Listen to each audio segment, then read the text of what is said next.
बिस्मिल्लाहिर्रहमानिर्रहीम। प्रोग्राम सच के सफ़र में मैं हूं सज्जाद तरीन। आज हमारे साथ मौजूद हैं साबिक वज़ीर दाखिला जनाब रहमान मलिक साहब।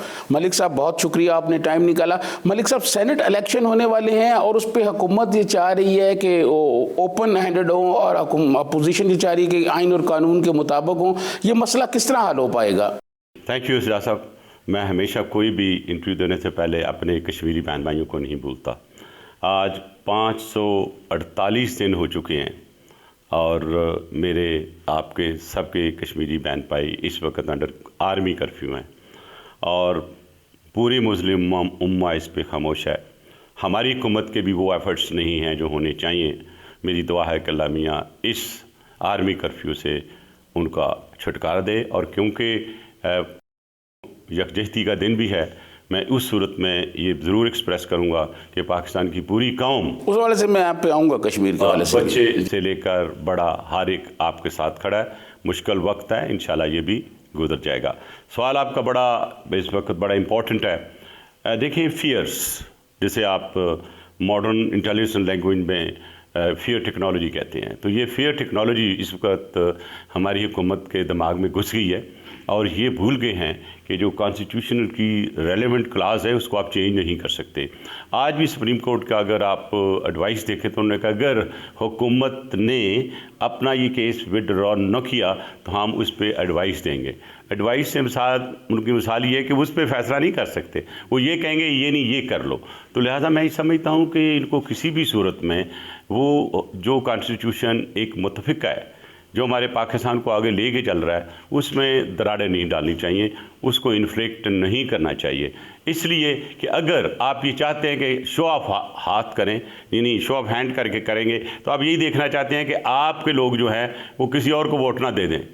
तो मैं ये समझता हूँ कि ठीक है, आप कानून लेके आ सकते हैं, 2/3 मेजॉरिटी के साथ चेंज कर सकते हैं, ज़रूर करें, लेकिन ये छोटे छोटे प्रोसीजरों से इस मामले को आप हल नहीं कर सकते। और मेरा ख्याल है कि ये ऐसा नहीं होना चाहिए था। मैं खुद एक पार्लियामेंटेरियन की हैसियत से, एक पॉलिटिकल वर्कर की हैसियत से मैं इसको अपोज करता हूँ और आज भी मैं कहता हूँ कि हुकूमत को ये विड्रॉ कर लेना चाहिए and let the election take place under the relevant section of constitution of Pakistan. Malik साहब, वैसे आप फेडरल मिनिस्टर भी रहे हैं, अभी भी आप स्टैंडिंग कमेटी के चेयरमैन भी हैं, लेकिन आप एक इन्वेस्टिगेटर भी हैं। हर दफ़ा सेनेट इलेक्शन के बाद ये इल्ज़ामात तो लगते हैं कि जी खरीदो फरोख्त हुई है। देखिए जी, अलाउ मी टू से, अपनी ज़ाती हैसियत से मैं कहूँगा कि पाकिस्तान का हर शहरी चाहता है कि उसका वोट कैसे इस्तेमाल हुआ, किस तरह इस्तेमाल हो तो पाकिस्तान में तरक्की होगी। पाकिस्तान में मैं समझता हूँ कि वोट जो है वो ऑक्शन होता है बाय माफियास। सॉरी टू से, ये मेरा आर्टिकल भी था कल, और जब तक ये ऑक्शनिंग ऑफ वोट ख़त्म नहीं होगा आपकी ट्रू डेमोक्रेसी नहीं आएगी। मैं किन की तरफ इशारा कर रहा हूँ कि अगर आप पार्लियामेंट को या पार्लियामेंट के किसी पोर्टफोलियो को या कोई भी जो रुतबा बजरिया इलेक्शन आता है उसको सिर्फ स्टेटस सिंबल के लिए लेते हैं तो आप कौम की कोई खिदमत नहीं करते। तो होता यह है कि बहुत से लोग आप जानते होंगे, मैं नाम नहीं लेना चाहता, वो इलेक्शन लड़ते ही इसलिए हैं कि वो एक स्टेटस हो, साथ उसके वो लगाओ, गाड़ी के पीछे नंबर प्लेट हो, सामने भी नंबर प्लेट हो, और जब पुलिस वाला रोके तो जानते नहीं हो मैं कौन हूँ। तो ये जब तक तासर ख़त्म नहीं होगा तो उसी वक्त होगा जब मिडिल क्लास सामने आएगी। मैं देखता हूँ, मैं इसका प्रचार भी करता रहूँ, एडवोकेट भी करता रहूँ कि मिडिल क्लास को इजाज़त नहीं मिलती। कल मैं एक बहुत यूथ की बहुत बड़ी रैली को एड्रेस कर रहा था तो मुझसे सवाल हुआ, तो उन्होंने कहा जी हमें रास्ता दिखाएं कि हम सेनेट की या पार्लियामेंट के दरवाजे तक कैसे जा सकते हैं। मैंने कहा बेटे, दरवाजे तक ना सोचो जाना, अंदर जाना सोचो। तो वो जो एक मिडिल क्लास है, जर्नलिस्ट हैं, एक जो इंटेलेक्चुअल क्लास है हमारी, जो कुछ बेहतर कंट्रीब्यूशन कर सकती है, वो अभी तक असेंबलियों में नहीं पहुंची। जब तक हमारी मिडिल क्लास असेंबलियों में नहीं पहुंचेगी, आपको असेंबली से जो रिज़ल्ट आप एक्सपेक्ट कर रहे हैं वो नहीं मिलेगा। दुनिया पूरी में देख लें, आपकी मिडिल क्लास टीचर्स होते हैं उसमें, आपके वो लोग जो सोसाइटी के साथ हर वक्त बैठते हैं, जो उनके मसाइल को जानते हैं, सिर्फ वही पाकिस्तान की बेहतरी के लिए और आने वाले वक्त में उसको क्राइसिस से निकाल सकते हैं। मलिक साहब, इलेक्शन का अमल इतना महंगा हो गया है कि आम आदमी और मिडिल क्लास तो सोच भी नहीं सकते इलेक्शन में हिस्सा लेने का। नहीं, अमल तो इतना महंगा नहीं हुआ, उसको लेने वाले, खरीदने वाले और ऑक्शन करने वाले उसको महंगा कर देते हैं। वोट तो आपने अपनी गाड़ी पे भी जाकर दे सकते हो, साइकिल पे भी दे सकते हो, सुबह पैदल जाके भी दे सकते हो, उससे तो महंगा कोई चीज़ नहीं है ना। महंगाई शुरू होती है जब वो वोट दे देता है, अपनी पावर ऑफ वोट एक्सरसाइज कर देता है, वो पावर ऑफ वोट को आगे उसका रिप्रेजेंटेटिव कैसे इस्तेमाल करेगा, दैट इज इंपॉर्टेंट। मलिक साहब, पाकिस्तान में जब भी सियासी कशीदगी हुई है, मियां नवाज शरीफ के ज़माने में भी जब धरने हुए, आपने जिरगा बनाया, आप आगे बढ़े। इस वक्त जो मुल्क में एक सियासी कशीदगी है, जो एक तनाव है, इसको कैसे ख़त्म किया जाए? कोई फार्मूला है आपके पास? नहीं, आपने एक बड़ी एक दुखती रग पे हाथ रखा है इस वक्त। ये बिल्कुल सही है कि जब इमरान खान ने धरना दिया था और पूरी कौम ने मेरे पे पोस्ट करते हुए जिरगे का चीफ बनाया था, जो सारी पार्टियां शामिल थीं, और मेरी उस वक्त इमरान खान से बड़ी मीटिंगें हुई, मियां नवाज शरीफ साहब से भी हुई और उस वक्त कादरी साहब से भी हुई।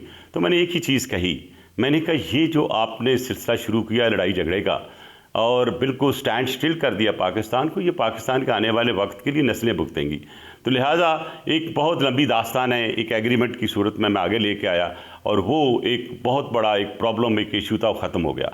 आज जो सबसे बड़ा मसला जो आप देख रहे हैं, जिसकी तरफ आप इशारा कर रहे हैं, वह है पॉलिटिकल पोलराइजेशन। पाकिस्तान में पॉलिटिकल पोलराइजेशन इतनी हो चुकी है कि ये एक दूसरे को देख भी नहीं सकते।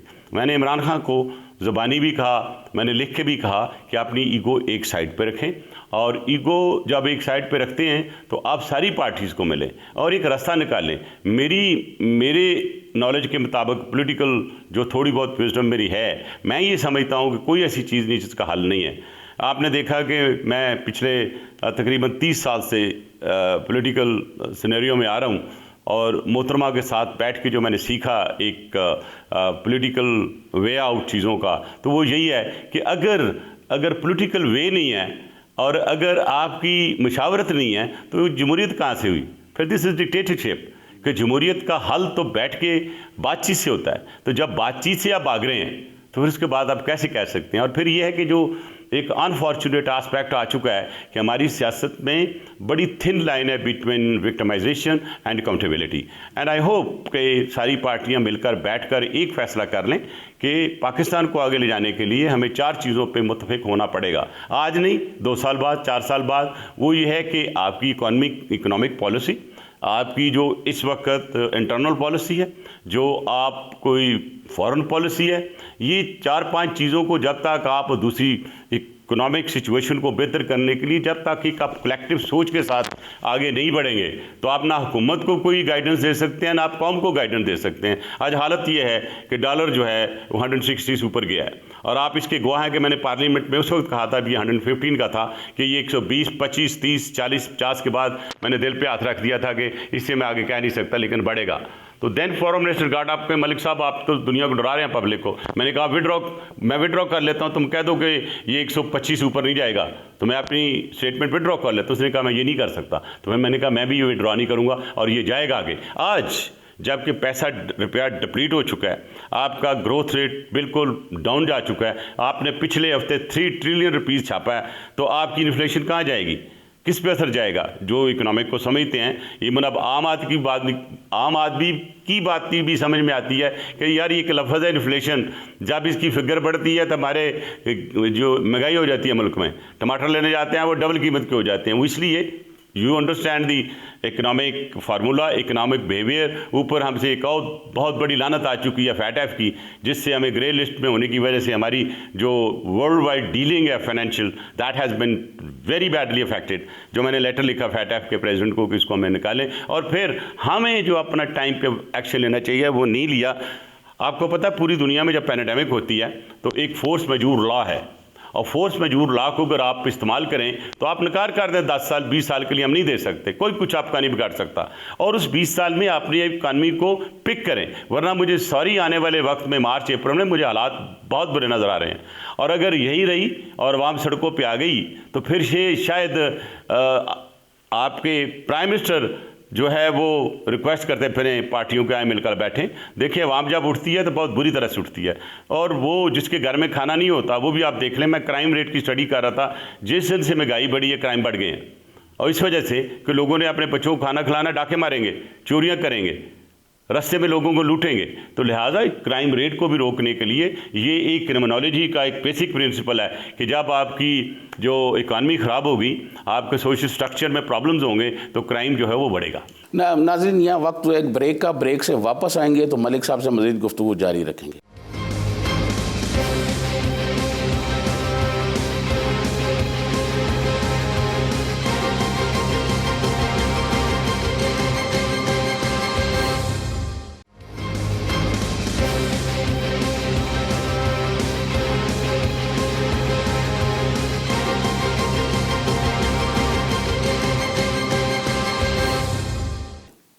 वेलकम बैक नाज़रीन। मलिक साहब, प्राइम मिनिस्टर जब भी बात करती हैं वो कहते हैं जी एनआरओ मांगती हैं, ये मुझसे एनआरओ मांगते हैं। तारीख में एक एनआरओ हुआ जिसके बाद मोहतरमा बेनज़ीर भुट्टो शहीद हो गई। क्या कोई अपनी शहादत के लिए एनआरओ करता है? सजा साहब, आप इतने पुराने माशाल्लाह मंजे हुए एक जर्नलिस्ट हैं, और मैं आपको उस वक्त से जानता हूँ जब मैं असिस्टेंट डायरेक्टर था, और आपने बहुत कुछ लिखा।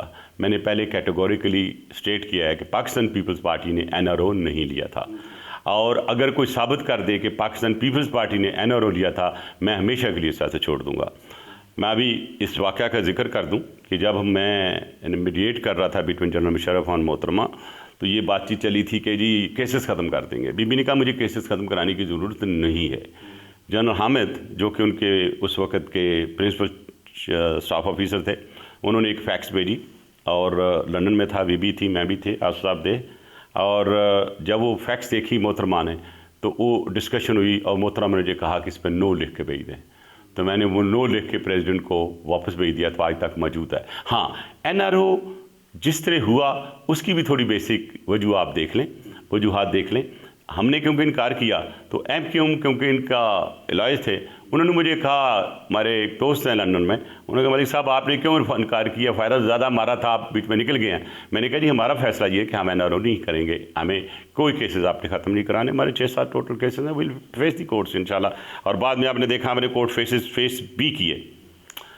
उस वक़्त ये ड्राफ्ट हुआ, जो उस वक्त के मिनिस्टर थे फॉरेन अफेयर हामिद साहब थे, उनसे पूछ लीजिएगा।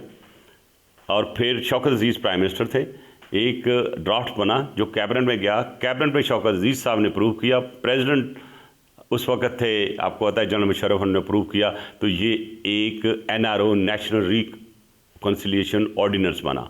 तो लिहाजा पहले तो कौम को मैंने कॉन्सेप्ट बड़ा अच्छा पार्लियामेंट में एक्सप्लेन किया था, अगर वो चला दें 5-4 क्लिप्स उसके, तो उसकी समझ आ जाएगी। तो एनआरओ को एक पॉलिटिकली रंग देना और ये सिम्बलाइज करना towards corruption is not fair.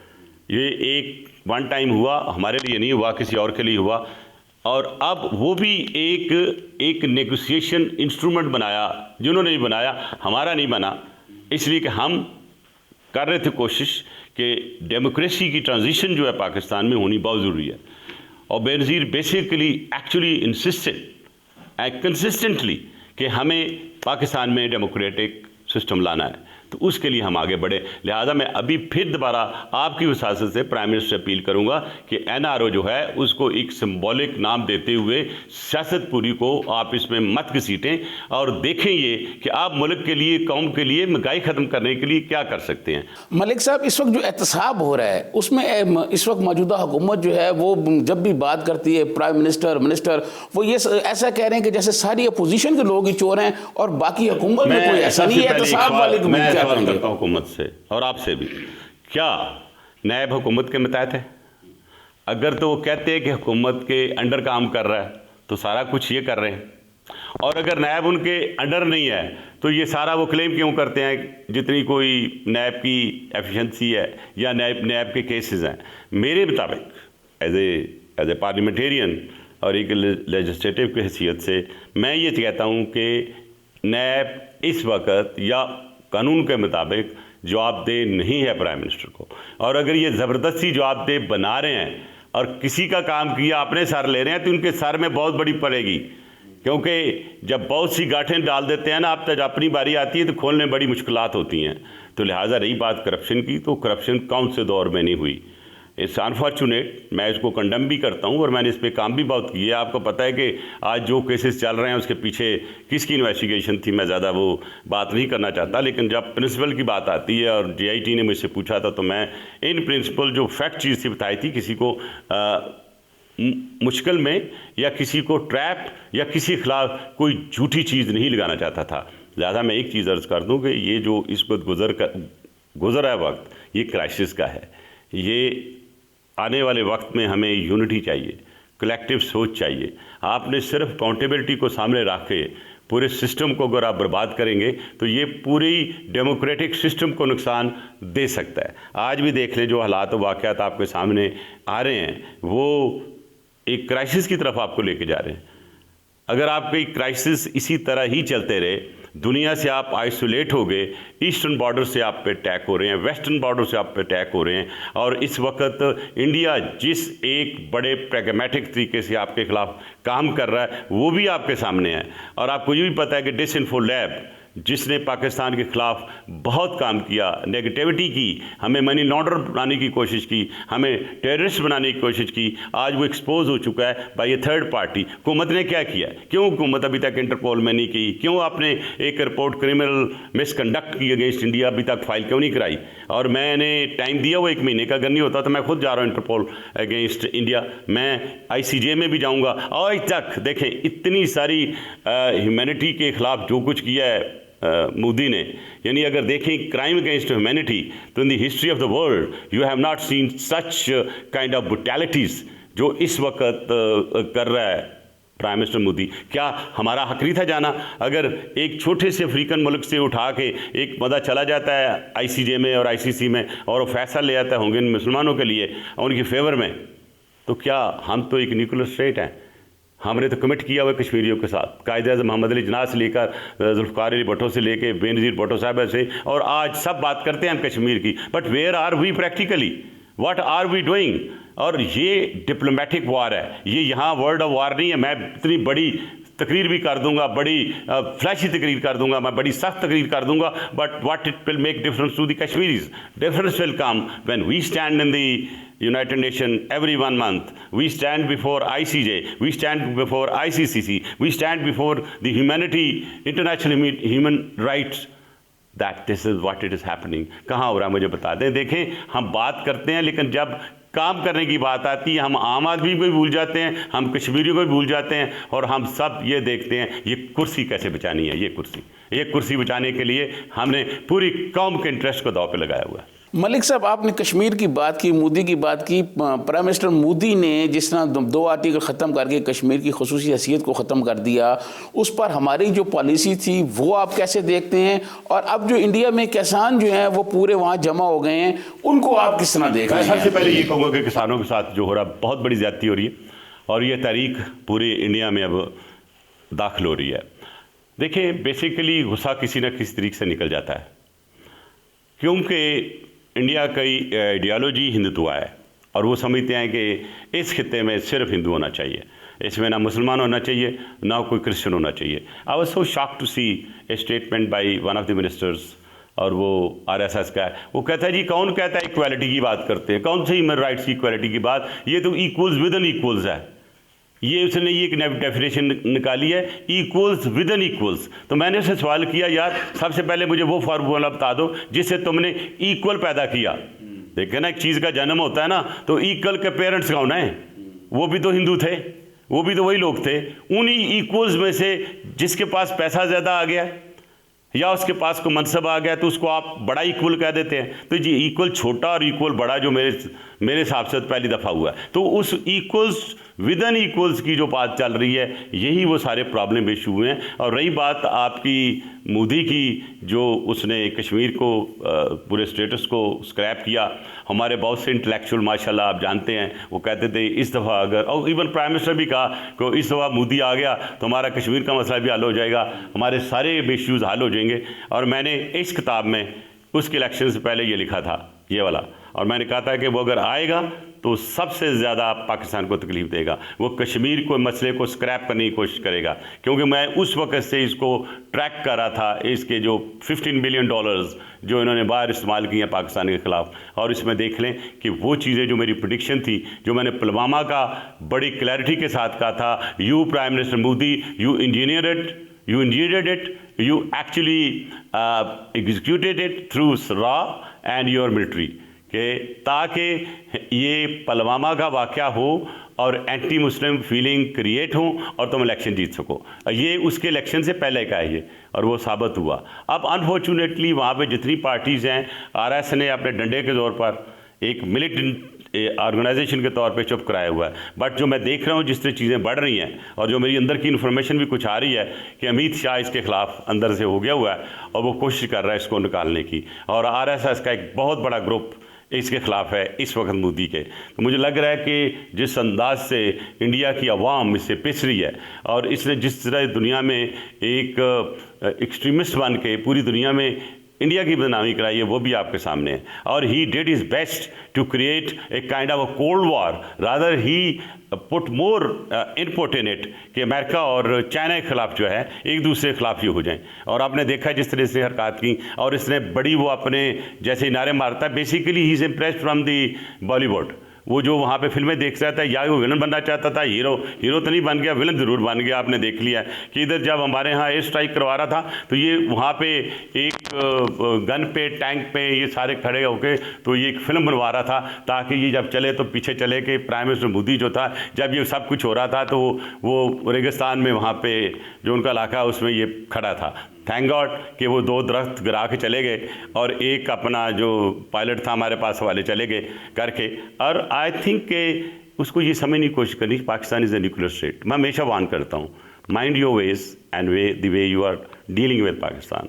और अगर खुदा न खास्ता ये न्यूक्लियर जंग इस इलाके से शुरू हुई तो we will be in fact giving a platform to the world for the World War III, and he should use his brain, which I think that he doesn't think beyond RSS. He doesn't think beyond being a chief terrorist, which the name I gave. और मैं इसका नाम जो दिया rightly दिया है, और a day will come he will be actually remembered as a chief terrorist, exactly the way when he was in the 10 top men in the list जो कि टेररिस्ट थे, और अमेरिका ने इसका वीज़ा भी बैन कर दिया था। नाज़रीन, यहाँ वक्त हुआ है ब्रेक का। ब्रेक से वापस आएंगे तो रहमान मलिक साहब से मज़ीद गुफ्तगू जारी रखेंगे।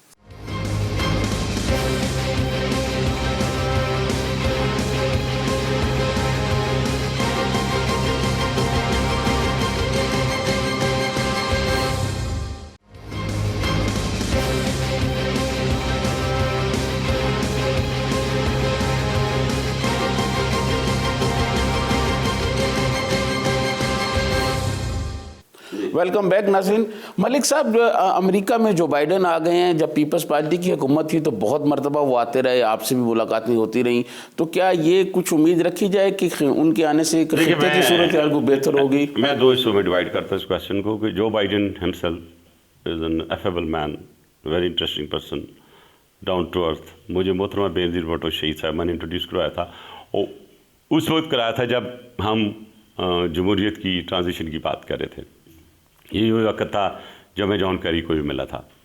वक्त बदलता है और वो वाइस प्रेसिडेंट बन जाते हैं, वो एक वक्त में आके सेक्रेटरी स्टेट बन जाते हैं। तो I had a very good relation with them. और आज मैं एक वाक़या बताऊँ कि जो बाइडन का is very kind hearted many ways, Pakistan के लिए उनके लिए अच्छे ख्याल आता है। और मेरी वाइट हाउस में बुश से भी, ओबामा से भी मीटिंग हुई जो रिकॉर्ड का हिस्सा हैं, और मैं उन्हें हमेशा ये कहता था कि stop telling us do more. ये सिंड्रोम आपका ख़त्म हो जाना चाहिए, इसलिए कि हमने तो 70,000 लोगों की जानें भी दे दी हैं। जॉन कैरी का मैं वाक़ा बता रहा हूँ क्योंकि वो भी उनकी एक टीम का हिस्सा हैं। जब ये डॉक्टर आफिया का मामला चल रहा था, तो जब ये रेमंड डेविस वाला मसला था, तो मैंने इसको अपॉर्चुनिटी में कन्वर्ट करने की कोशिश की कि क्यों ना हम आफिया को इसके बदले ले आएँ। तो मैंने प्रेसिडेंट ज़रदारी साहब से बात की, सेट की it's a good idea, go had. तो जॉन कैरी आए हुए थे, मैंने उनसे बात की कि हमारी कौम भी खुश हो जाएगी और डॉक्टर आफिया भी आ जाएंगी। तो आप इस तरह करें कि हमारे साथ ये पैक्ट कर लें कि अगर हम आपको देते हैं रेमेडेवस तो हमें आप डॉक्टर आफिया दे दें। He said good idea, let's do it. तो हम इसको इस्लामिक लॉ के तहत डील कर लेंगे। ये जानकारी 24 घंटे थे, यहाँ उनसे बातचीत हुई, एग्री कर लिया, मैंने बताया। लेकिन बाद में मेरी जनरल पाशा से बात हुई जो DGI सही थे, जिंदा पूछ ली। तो उन्होंने कहा कि सर ये थोड़ा सा शायद नेगेटिव जाए, तो मेरा ख्याल है कि हम इनके साथ वैसे ही बात कर लेते हैं।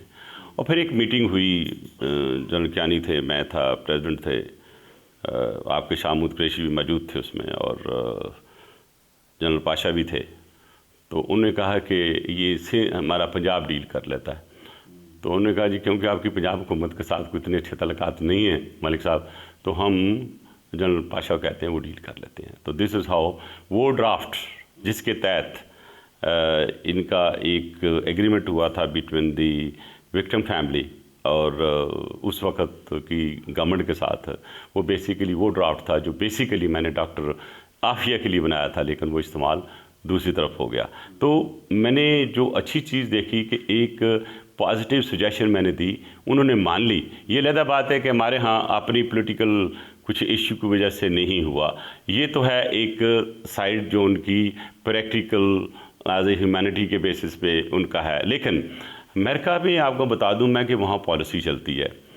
लोग कहते थे कि जब आएगा डोनाल्ड ट्रंप तो पॉलिसी बदल जाएगी और CIA ये हो जाएगी, खामोश हो जाएगी, FBI खामोश हो जाएगी। मैंने ऐसा कुछ भी नहीं हुआ। मैं उनके था उस वक़्त जो उनकी ओथ टेकिंग सेरेमनी थी, जो मैंने वहाँ पे फील किया, मैंने जिस दिन डोनाल्ड ट्रंप पहले दिन CIA के ऑफिस में गया लैंगले में, तो ये सब ठीक हो जाएगा, और वही हुआ। अब ये जो हमारे ख़िलाफ़ एक प्रोपेगेंडा दुनिया ने मुहिम शुरू की हुई है, वो बहुत ज़्यादा है। और मैं नहीं समझता कि कोई अमेरिका की मेजर पॉलिसी चेंज होगी हमारी तरफ, क्योंकि उन्होंने आते ही डू मोर का दोबारा कह दिया, ठीक है।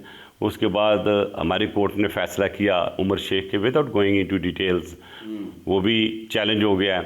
उसके बाद they are consistently asking for doctor Afridi, जो कि मुतालबा चलता रहेगा, और जो हमारे लिए ज़ीरो है वो हो सकता है उनके लिए हीरो हो। Anybody who has betrayed Pakistan, हम नहीं चाहेंगे कि वो बाहर जाए। तो ये इश्यूज़ हमारे ऑलरेडी हैं। इन इश्यूज़ में वो अपनी पोजीशन चेंज करते हैं कि नहीं चाहते, ये बहुत बड़ी बात है, लेकिन मुझे नहीं लगता कि वो अपनी इस पे पोजीशन चेंज करेंगे। और दूसरा एक बहुत बड़ा टेस्ट है कि देखें कंप्लेनेंट हमारे ख़िलाफ़ FATF में कौन है, अमेरिका है। तो परसों मैंने जो एक आर्टिकल लिखा है, शायद आपने पढ़ा होगा, जिसमें मैंने जो बाइडेन साहब से यही अपील की है कि हमारी सैक्रिफाइसेस के बदले में हमारे साथ जो एक नारवा सलूक हो रहा है उसको ख़त्म करें, और ये फीलिंग दें पाकिस्तान को कि पाकिस्तान ने जो किया वॉर ऑन टेरर में आपके लिए किया, और उसी वॉर ऑन टेरर में जो हमने लूज़ किया वो भी आपके सामने है। तो उसके बेसिस पे जो कंप्लेंट आपने FATF में किया वो विड्रॉ कर लें, क्योंकि एक और हमारे पास बहुत सी आ गई है एक रीज़न कि ये तो सारा बनाया था डिसइंफो लैब के मुताबिक इंडिया ने। तो अगर हमारे अपोनेंट जो एक गलत इन्फॉर्मेशन देते हुए हमें FATF में घसीट कर ब्लैक लिस्ट कराना चाहते हैं, वो हमारे लिए फेयर नहीं होगा। हमारी वॉइस है पाकिस्तानियों की कि वो FATF से हमारा नाम निकालने के लिए वो कंप्लेंट जो अमेरिका ने किया वो निकाल लें। मलिक साहब, ये जो आपने जनरल पाशा की बात की कि डॉक्टर आफिया की बात हो रही थी, वो क्या समझते थे जनरल पाशा की, क्या वजह है कि मतलब वो ना किया जाए? उनका ये ख्याल था कि ये डिले हो जाएगी, मतलब इसमें सारा कुछ करने में, और दूसरा ये है कि दो हुकूमतें डील कर रही हैं, तो इस इंडिविजुअल को लाया जाए जो कि ऑलरेडी कन्विक्टेड हैं वहाँ से अमेरिका में, तो उस कन्विक्शन को दूर करने के लिए या कोई और चीज़ें होंगी।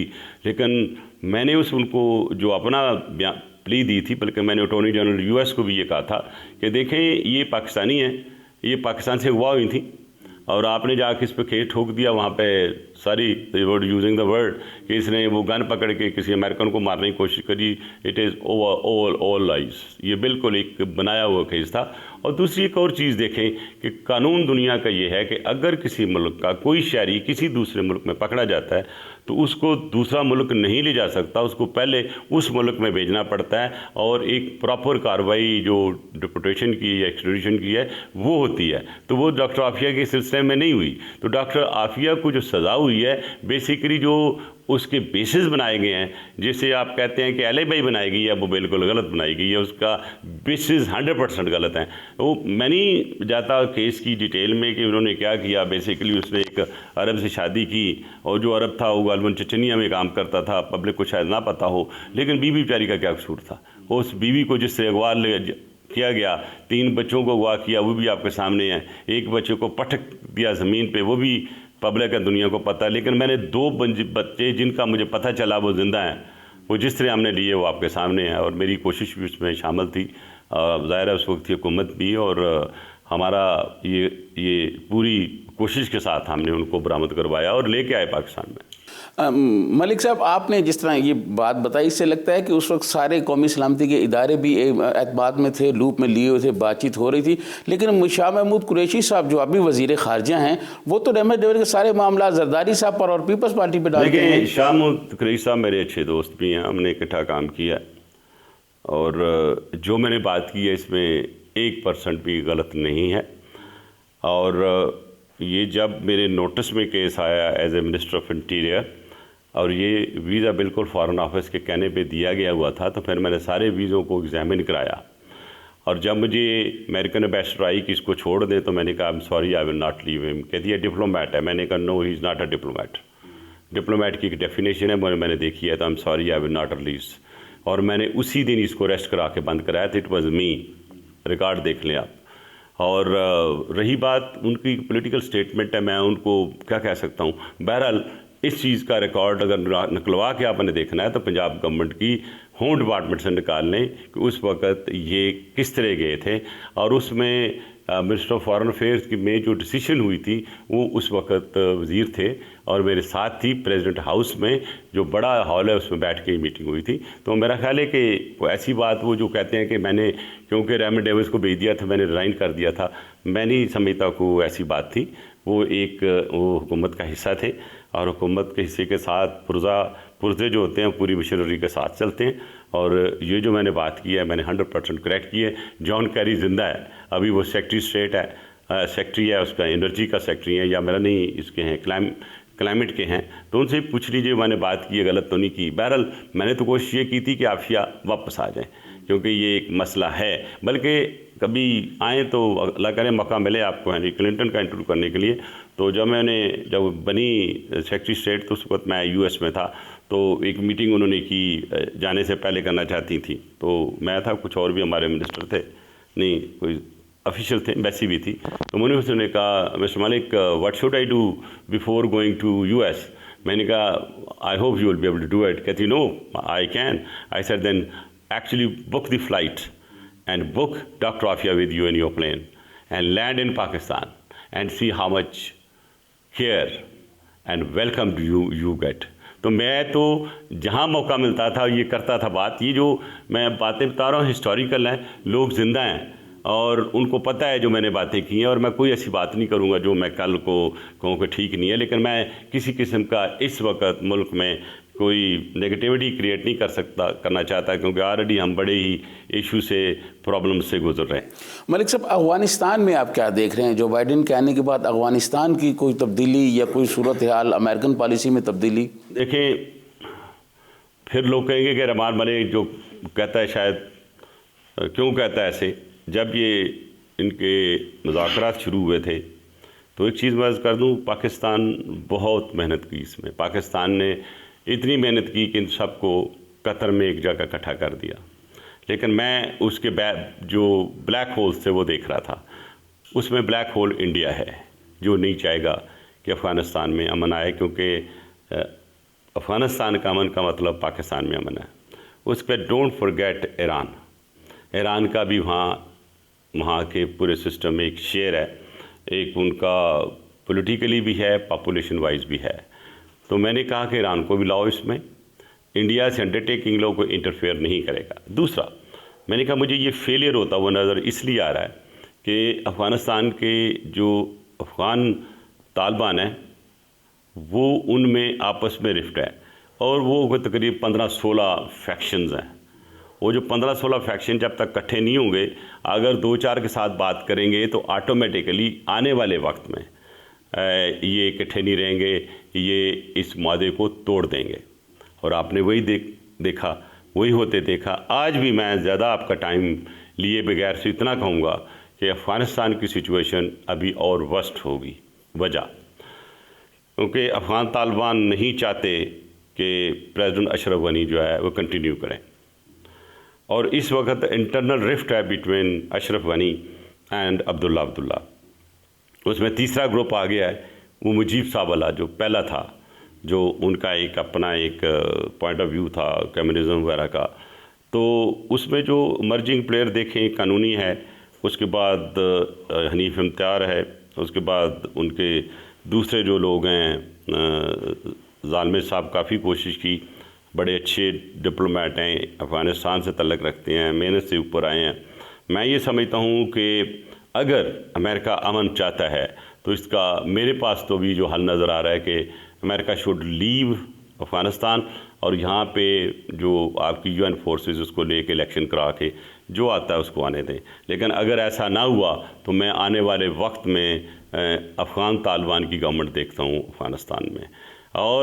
और ये है कि पाकिस्तान इस सिस्टम को साथ लेते हुए बहुत नज़दीक ले आया था, लेकिन अब जो गठजोड़ हो गया है अफ़गान तालिबान का और दैश का, और दैश को जहाँ से सपोर्ट मिल रही है, अफ़गानिस्तान के जो तालिबान हैं वो वेस्ट का नाम लगाते हैं कि दैश जो है उनको सपोर्ट करती है, लेकिन फैक्चुअली चीज़ ये है कि दैश इज़ नाउ बेसिकली जो अपनी स्ट्रेंथ ड्रा कर रही है वो इंडिया से कर रही है, क्योंकि इंडिया में दैश के लोगों को ट्रेन भी किया जा रहा है और उनका अच्छे तरीके से ख्याल भी किया जा रहा है। और यही दैश इस वक्त अफ़गानिस्तान में भी इस्तेमाल हो रही है, और ये वही दैश है जो पाकिस्तान में भी इस्तेमाल हो रही है। ये वही दैश है जिसने श्रीलंका में भी जाके धमाके किए थे।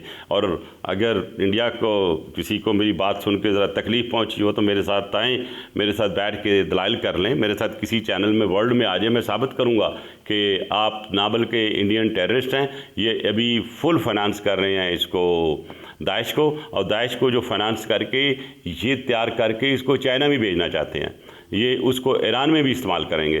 तो दाइश एक बहुत बड़ा मॉन्स्टर बन के उभरेगा जैसे अलकायदा था। लिहाजा मैं बड़े वक्त पे वार्न कर रहा हूँ रीजन को, और जो इंडिया को अगर नथ ना डाली गई तो ये कश्मीर में और तकलीफ़ होगी, पाकिस्तान के ख़िलाफ़ और ब्रुटैलिटीज़ आएंगी, LOC पे और जो है जंग बढ़ेगी, और अफ़गानिस्तान में इंडिया जो है जो दैश के थ्रू और हमले कराएगी और नाम पाकिस्तान का लगाएगी, और बेसिकली फिर वही चीज़ डू मोर वाली रिपीट की जाएगी।